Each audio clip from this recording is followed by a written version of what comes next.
Fala galera, tranquilidade total. Hoje vamos fazer uma análise rápida do jogo entre Manchester City e Fluminense. Claro que você já sabe o resultado do jogo, sabe tudo o que aconteceu no jogo, mas vamos falar algumas coisas que você não ficou sabendo sobre questões táticas do Fluminense e do Manchester City.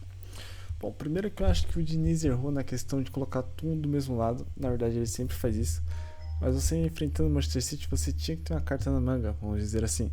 Você precisava, igual este momento do jogo, você precisava ter alguém passando aqui no meio sozinho e não ficar sempre tocando a bola esperando o adversário. Se você sempre toca a bola enquadrado e não consegue sair, o Diniz devia ter colocado mais gente mais perto, mas ao mesmo tempo longe. Não sei como resolver isso. Porque ele colocaria mais perto, sairia do sufoco Fluminense e ele poderia esticar uma bola já do outro lado do campo, esperar o time chegar e manter a pressão. Coisa que ele não soube fazer. Ele sempre ficava tocando em quadrado e não conseguia sair. Algumas vezes ele saiu, conseguiu fazer o ataque. Teve um pênalti que na verdade estava impedido na jogada anterior. Mas ele conseguiu controlar a bola. Ele conseguiu, tanto é que em alguns momentos o Fluminense toma conta do jogo. Porém, o Fluminense já começa perdendo de 1-0 no primeiro lance, com o erro do Marcelo de saída de bola, nessa questão que eu te falei. Porque como tá no mesmo canto do jogo, ele precisa sair pro outro lado, só que pro outro lado não tem tanta gente, porque tá todo mundo aqui. Se ele sai no meio, ele precisa jogar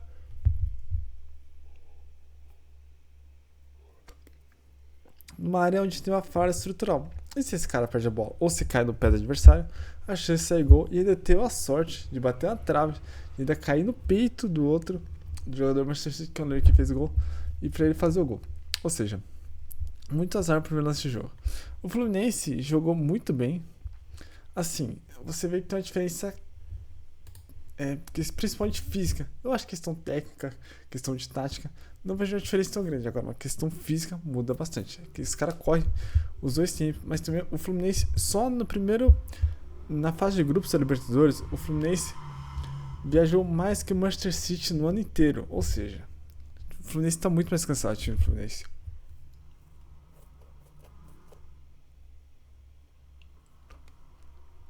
Mas vamos voltar no jogo anterior contra o Al-Ahly e ver que o Fluminense ele também foi inferior ao Al-Ahly. Então, por exemplo, finalizações. O Al-Ahly tem mais finalizações. E o Al-Ahly esteve mais perto de ganhar o jogo do que o Fluminense. É que a mesma coisa que acontece com o brasileiro contra o europeu acontece contra outros times de outras partes do mundo contra o brasileiro. Falta o último toque, falta aquele toque decisivo, falta um antepenúltimo toque, falta uma invertida melhor, falta uma enfiada de bola. Falta isso pra eles e falta isso pra gente contra os europeus. Não é que o City no City não tem ninguém habilidoso, então eles jogam com base na tática, e a tática eles ganham o jogo. Mas eles falta esse brasileiro contra o time europeu, falta, sabe, o último toque, falta, a questão física realmente é muito diferente. Mas eu acho que o Fluminense viajou, sei lá, esse ano que o City viaja em 15 anos. Então isso cansa bastante. Mas se a gente for contra o Raul, você vê que a posse de bola, o Fluminense teve mais, mas ele teve menos finalizações e menos finalizações no gol. Ele teve um pouco mais de impedimento, teve menos faltas. O Fluminense ele controlou o jogo bem contra o Oli, mas teve muito perto de perder o gol. E na verdade o Oli perdeu chances claras contra o Fluminense. Perdeu 2 ou 3 bolas que o Fábio pegou porque a bola venceu do Fábio. Se fosse qualquer outra parte do campo, tinha sido gol. E contra o City, mesma coisa. Contra o City, você não pode dar um azar. Na verdade, 2 vezes azar. Porque o Marcelo tocou errado, tá, o gol. O segundo foi um gol contra. Tipo assim, se não tivesse o primeiro gol e nem o segundo, o jogo poderia ser completamente outro. Mas, assim, se a gente não rever essa questão física, vai ficar muito difícil o Brasil ganhar o Mundial, sendo que já é difícil.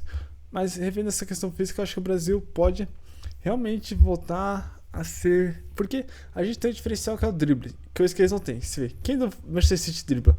O Foden não dribla, o Grishley não dribla, o Alvarez não dribla, o Bernardo Silva não dribla, o Walker não dribla, o Willis não dribla, ninguém dribla. O que mais dribla aqui é o Ederson, que é brasileiro.